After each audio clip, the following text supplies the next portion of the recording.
Let's go live, shall we, to Arsenal. And this is Mikel Arteta, Champions League quarter-final starting tomorrow. Arsenal playing Real Madrid at the Emirates. Let's hear what he has to say. Training session this afternoon, but Ben finished the game. We had to sub him all the time because he hasn't played much football, but he was fine after the game. And with the rest, they all went through the game, and they were able to do some bits yesterday and ready to train today.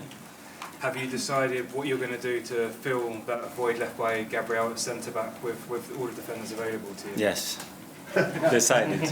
Are you going to tell us who that is? No. What do you need from your team to take on Real Madrid tomorrow night? A huge occasion. You rested some of your key players. Is that an indication that you think you need a special effort to get the result you want? Be super convinced. 8 p.m. tomorrow night. 11 players, 60,000 people, really super convinced that we are ready to win and to beat them. That's the mindset that I want. The rest, be the team that we've been over the last quarter of the season with all the up and downs and things that we have to deal with. Continue to that because that's our super strength. And finally, Bukayo Saka came on at half-time, building up his minutes after coming back from injury. Is he fit enough to start the match tomorrow? Well, he's in a much better place. Gradually, we have built his minutes in the last 6 or 7 days. He's coped with that really well, and it's in a good place to be able to be used. Hello, Mikel. Hi. We can feel it. This press conference room is packed. You guys must feel it. What a night, Real Madrid in the Champions League. Is this why you came into football?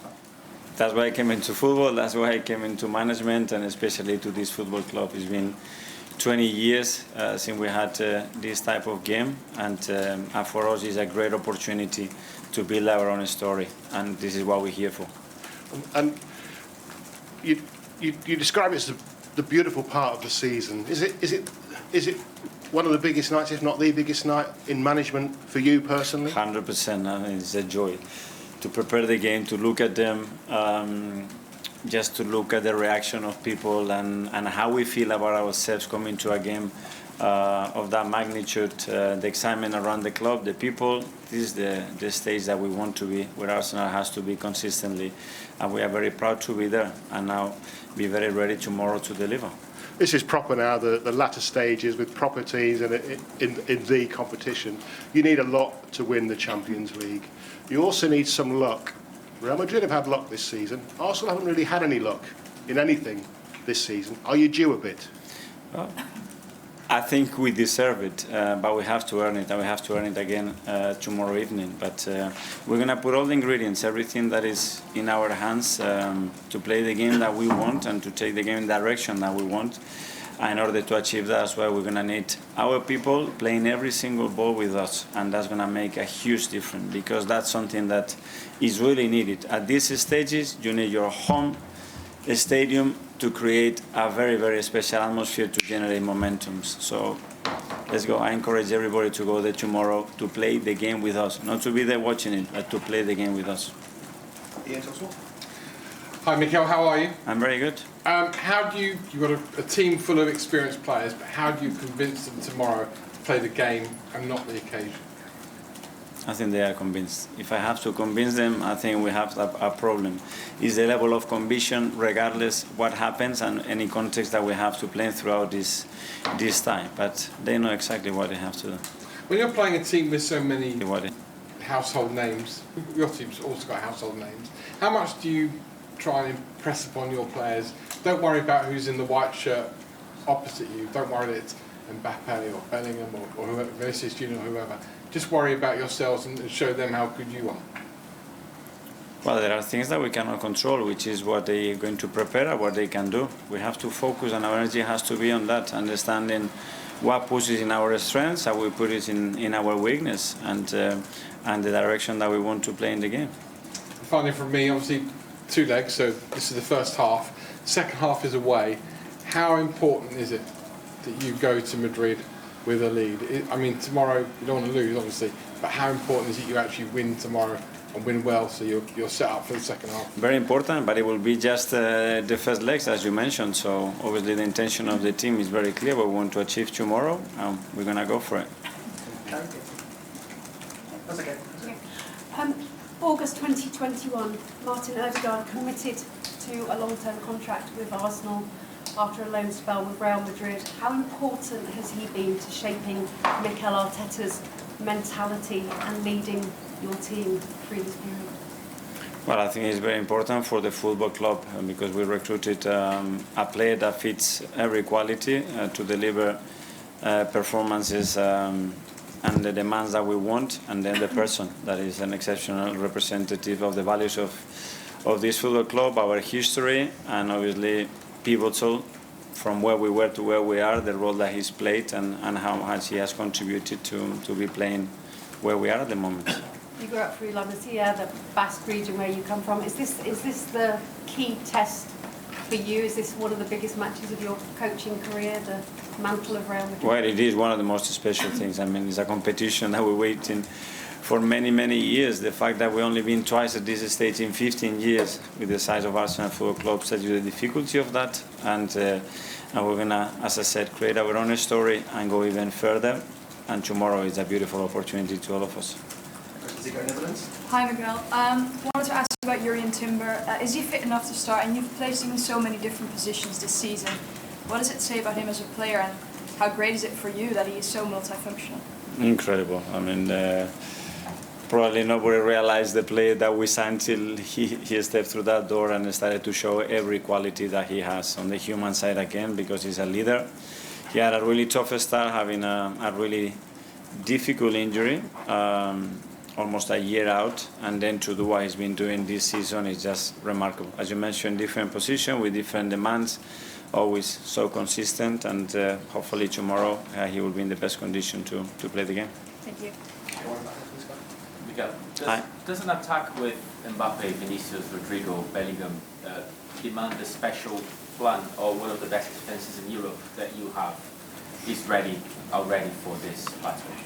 Yeah, for sure. I mean, with the individual quality that they have, especially when you put them in certain situations, you know the danger that you are facing. But that's the stages. I mean, it doesn't get much bigger than that. That's why consistently they've been doing what they've been doing in this competition, is that they can create those moments. And when it comes to the biggest stage, individual performance, play can decide the games, are critical for your success, and obviously something that we have to prevent for sure.